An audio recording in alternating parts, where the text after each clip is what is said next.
Hello friends, welcome to my channel study for you. So guys, आज के इस video में मैं आपको पहले क्लियर कर दूं, आज जो आपका कोई भी एसएससी जीडी का एग्ज़ाम नहीं है। बस मैं ये वीडियो उन बच्चों के लिए लेकर आया हूं जिनका आगे आने वाले शिफ्टों में जो है एसएससी जीडी का एग्ज़ाम होने वाला है। और मैं आपको 100% ये गारंटी देता हूं कि आपके एसएससी जीडी के एग्ज़ाम में जो है इसी प्रकार से जो है प्रश्न पूछे जा रहे हैं। तो जिन भी कैंडिडेट्स का आगे आने वाले शिफ्टों में एसएससी जीडी का एग्ज़ाम है वो इस वीडियो को जो है लास्ट तक जरूर देखेगा। और आपसे रिक्वेस्ट करता हूं, अभी तक आपने मेरे चैनल को अगर सब्सक्राइब नहीं किया है तो एसएससी जीडी का रियल एनालिसिस पाने के लिए जो है चैनल को सब्सक्राइब ज़रूर कर दीजिएगा। और बगल में ही आपको एक बेल आइकन यानी घंटे का निशान भी दिख रहा होगा, तो आप उसे भी जो ज़रूर प्रेस कर दीजिएगा। तो चलिए वीडियो को स्टार्ट करते हैं। इसका जो आपका पहला क्वेश्चन है कि सार्क देशों में अफगानिस्तान ये जो है कब शामिल हुआ था। तो देखिए, सार्क देशों में अफगानिस्तान जो है ये अप्रैल 2007 में संघ के 14वें शिखर सम्मेलन में अफगानिस्तान इसका जो है 8वां सदस्य बन गया था। अगर एग्जाम में ये क्वेश्चन पूछा जाए कि वर्तमान में सार्क के कितने सदस्य देश हैं, तो वर्तमान में अगर बात कर ले तो 8 जो है वो सार्क के सदस्य देश हैं। कौन कौन से 8 सदस्य देश हैं? तो ये आपके हैं अफगानिस्तान, बांग्लादेश, भूटान, इंडिया, मालदीव, नेपाल, पाकिस्तान और श्रीलंका। ये जो है वर्तमान में जो है ना ये सार्क के 8 सदस्य देश हैं। कभी कभी एग्जाम में जो है सार्क का फुल फॉर्म पूछा जाता है, तो south Asian association for regional cooperation इसका फुल फॉर्म होता है। बात कर ले सार्क का हेडक्वार्टर कहाँ पर है, तो ये काठमांडू नेपाल में है। तो ये भी आपको ध्यान में रखना। उसके बाद आपका एग्जाम में पूछा गया कि सार्क का इस्टेब्लिश यानी स्थापना कब हुआ था, तो ये 8 दिसंबर 1985 को हुआ था।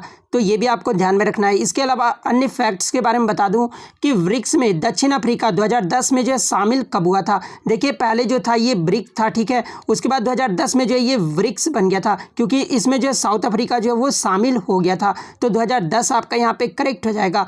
बात कर ले एससीओ यानी संघाई कोऑपरेशन ऑर्गेनाइजेशन में भारत और पाकिस्तान ये जो है कब ज्वाइन हुआ था। तो देखिए, भारत और पाकिस्तान जो फुल मेंबर्स इसका एससीओ का कब बना था, तो 9 जून 2017 को जो समिट हुआ था ना, जो कि कजाकिस्तान के अस्ताना में हुआ था, उस समय जो है भारत और पाकिस्तान एससीओ का फुल मेंबर्स बन गया था।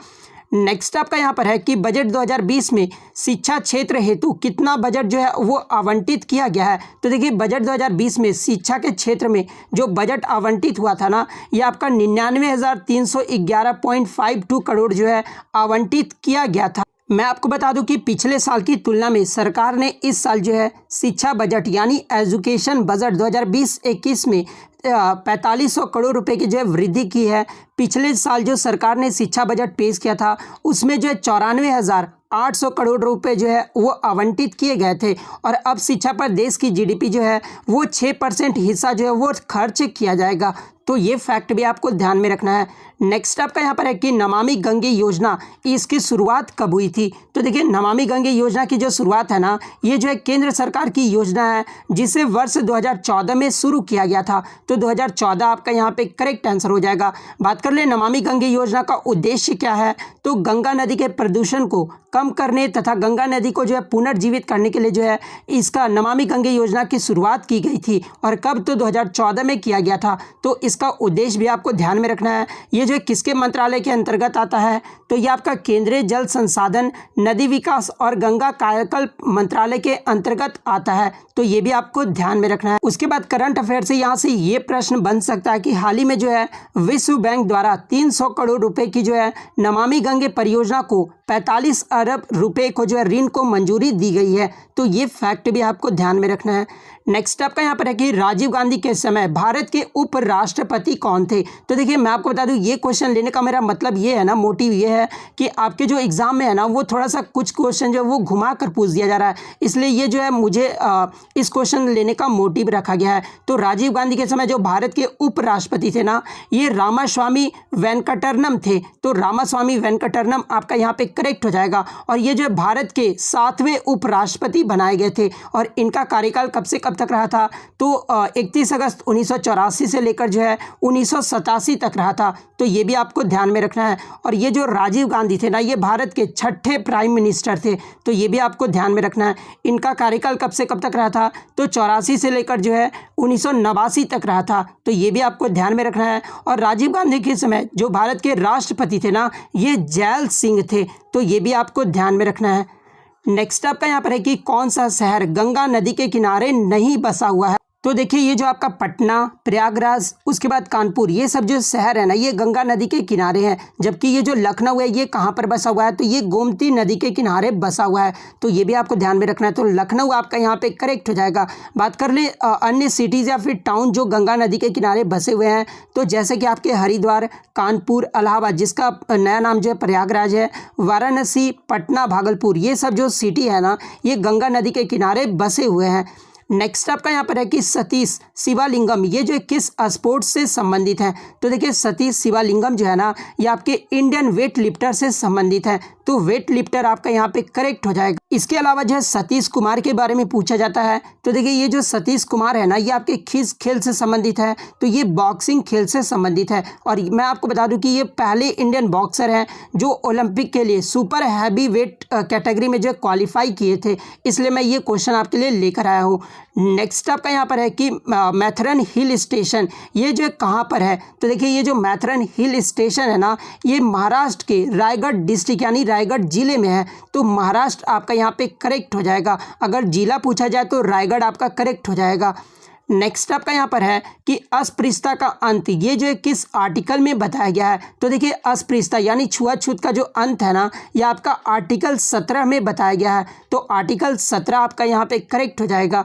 नेक्स्ट आपका यहाँ पर है कि अनुसूची 11, ये जो है किससे संबंधित है। तो देखिए अनुसूची 11 जो है ना ये आपका पंचायती राज के प्रावधान से संबंधित है। तो पंचायती राज के प्रावधान आपका यहाँ पे करेक्ट हो जाएगा। यहाँ से एक प्रश्न और आपके एग्जाम में बनता है कि अनुसूची 11 को किस संविधान संशोधन के तहत जोड़ा गया था। तो देखिए अनुसूची 11 को जो संविधान में 73वें संविधान संशोधन जो कि आपका 1993 में हुआ था, उसी में जो अनुसूची 11 को जोड़ा गया था। तो ये भी आपको ध्यान में रखना है।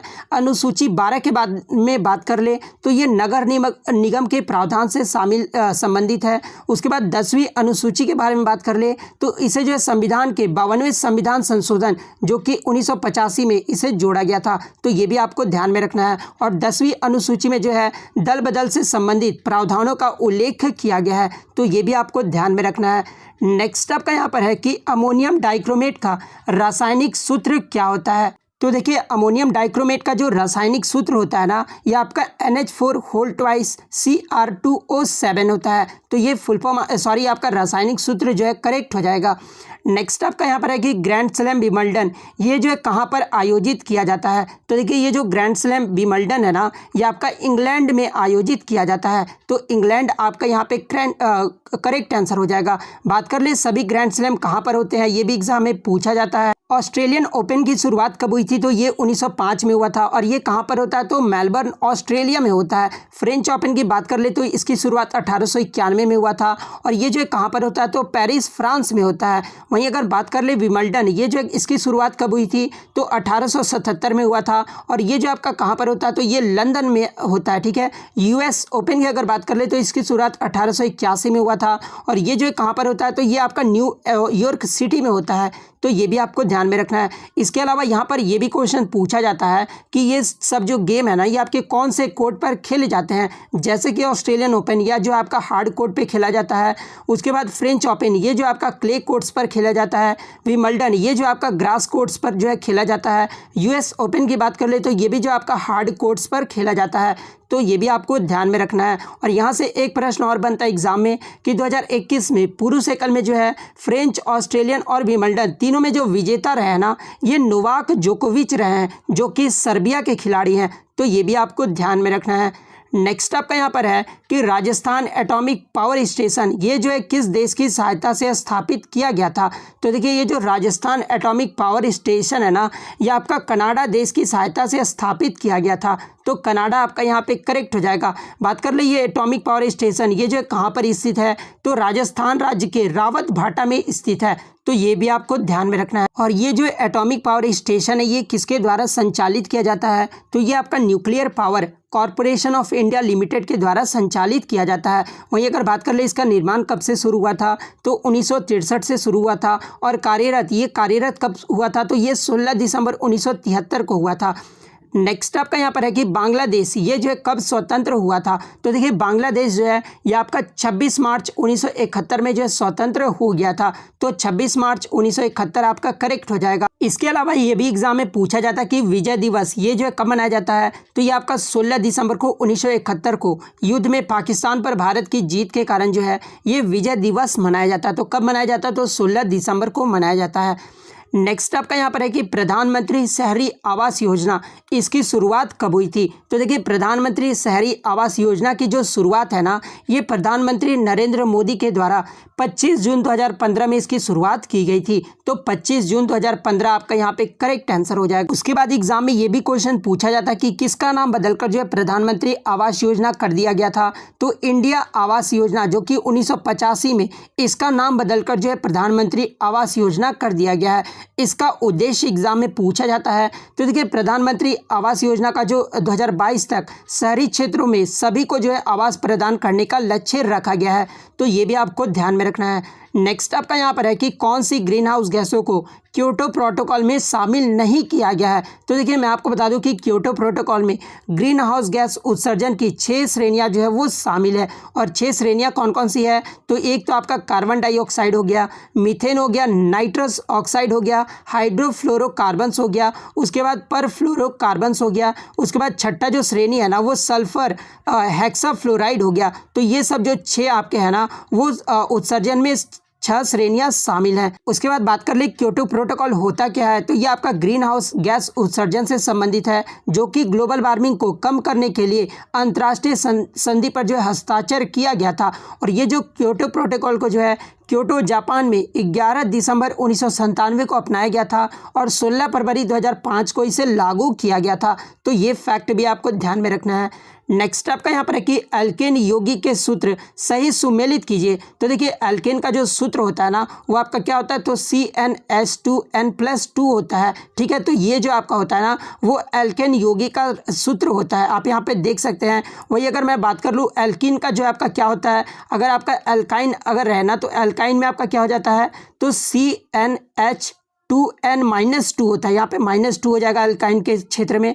अगर अल्केन अगर सिंपल पूछा जाए कि अल्कीन का सूत्र क्या होता है तो ये 2 जो आपका हट जाता है। तो ये भी आपको ध्यान में रखना है। और अल्केन की बात कर ले तो अल्केन के एग्जाम्पल के तौर पे आपका मीथेन CH4 हो जाता है। ठीक है, उसके बाद इथेन में आपका C2H6 ये सब जो होते हैं ना वो आपके अल्केन हो जाते हैं। ठीक है, नेक्स्ट आपका यहाँ पर है कि 1929 में भारत के वायसराय कौन थे। तो देखिए 1929 में जो भारत के वायसराय थे ना ये लॉर्ड इरविन थे। तो इरविन आपका यहाँ पे करेक्ट हो जाएगा, जिनका कार्यकाल जो है 1926 से लेकर जो है 1931 तक रहा। इसके अलावा एग्जाम में ये भी पूछा जाता है कि स्वतंत्र भारत का पहला भारतीय गवर्नर जनरल कौन था। तो ये C राजगोपालचारी थे। बंगाल का प्रथम गवर्नर कौन था। तो ये रॉबर्ट क्लाइव था जो कि 1757 में था। बंगाल का प्रथम गवर्नर जनरल कौन था। तो वारेन हेस्टिंग्स था। तो ये भी आपको ध्यान में रखना है। भारत का पहला गवर्नर जनरल अगर पूछा जाए तो ये विलियम बेंटिक था। भारत का पहला वायसराय अगर पूछा जाए तो ये लॉर्ड कैनिंग था। तो ये भी आपको ध्यान में रखना है। नेक्स्ट आपका यहाँ पर है कि क्षेत्रफल की दृष्टि से सबसे छोटा केंद्र शासित प्रदेश कौन सा है। तो देखिए क्षेत्रफल की दृष्टि से जो सबसे छोटा केंद्र शासित प्रदेश है ना ये आपका लक्षद्वीप है। कितने वर्ग किलोमीटर है। तो 32 स्क्वायर किलोमीटर है। तो ये भी आपको ध्यान में रखना है। उसके बाद आपका चंडीगढ़ है, उसके बाद पुदुचेरी है, उसके बाद दादर एंड नागर हवेली है, उसके बाद आपका NCT दिल्ली है। और आपको कमेंट करके जवाब देना है दोस्तों कि क्षेत्रफल की दृष्टि से सबसे बड़ा केंद्र शासित प्रदेश कौन है। ये जो आपको कमेंट करके जरूर जवाब देना है। सबसे बड़ा के बारे में आपको जरूर कमेंट करके बताना है। नेक्स्ट आपका यहाँ पर है कि राष्ट्रीय जलमार्ग ये जो 5 है ना ये किस नदी से गुजरता है। तो देखिए मैं आपको बता दूं कि 111 नेशनल वाटरवे भारत में है, लेकिन आपके एग्जाम में जो है टोटल 5 से एग्जाम में जो क्वेश्चन पूछे जाते हैं। जैसे कि राष्ट्रीय जलमार्ग 5 जो है ये किस नदी से गुजरता है। तो ये आपका ब्रह्मणी नदी से जो है गुजरता है। और इसकी कभी कभी जो है ये पूछा जाता है कि कितने ये आपका मतलब कितने किलोमीटर है इसका। तो देखिए राष्ट्रीय जलमार्ग की जो लंबाई है ना वो 623 किलोमीटर है, तो ये भी आपको ध्यान में रखना है। और ये आपका उड़ीसा और वेस्ट बंगाल के मध्य है। उसके बाद बात कर लेते हैं नेशनल वाटरवे 1 के बारे में। तो ये जो आपका प्रयागराज और हल्दिया के मध्य है, और ये जो किस नदी से गुजरता है, तो ये आपका गंगा, भागीरथी और हुगली नदी से गुजरता है। इसकी लंबाई कितनी है, तो 1620 किलोमीटर है। वहीं अगर बात कर ले नेशनल वाटरवे 2 के बारे में, तो ये सदिया और धुबरी के मध्य है, और ये किस नदी से गुजरता है, तो ये ब्रह्मपुत्रा नदी से गुजरता है। इसकी लंबाई कितनी, तो 891 मीटर है। वहीं अगर किलोमीटर है। उसके बाद नेशनल वाटरवे 3 के बारे में बात कर लें, तो ये जो आपका कोल्लम और कोझिकोड के मध्य है, और ये आपका किस नदी से गुजरता है, और इसकी जो लंबाई है ना वो 205 किलोमीटर है। नेक्स्ट आपका यहाँ पर है कि कोविड वैक्सीन या जो कोवैक्सीन है ना, ये किस कंपनी के द्वारा विकसित किया गया था। तो देखिए ये जो कोविड वैक्सीन कोवैक्सीन है ना, ये आपका भारत बायोटेक जो कि इंडिया की कंपनी है, इसके द्वारा विकसित किया गया था। तो भारत बायोटेक आपका यहाँ पे करेक्ट हो जाएगा। वहीं अगर कोविड शील्ड के बारे में पूछा जाए कि किसके द्वारा विकसित किया गया था, तो ये कोविड शील्ड जो है ना, ये ऑक्सफोर्ड एस्ट्राजेनेका के द्वारा विकसित किया गया था। नेक्स्ट आपका यहाँ पर है कि कौन सी एपीजे अब्दुल कलाम द्वारा पुस्तक जो है वो नहीं है। तो देखिए मैं आपको बता दूं कि एपीजे अब्दुल कलाम द्वारा जो लिखित पुस्तकें हैं ना, India 2020 a vision for the new millennium, ये जो एपीजे अब्दुल कलाम के द्वारा लिखा हुआ पुस्तक है।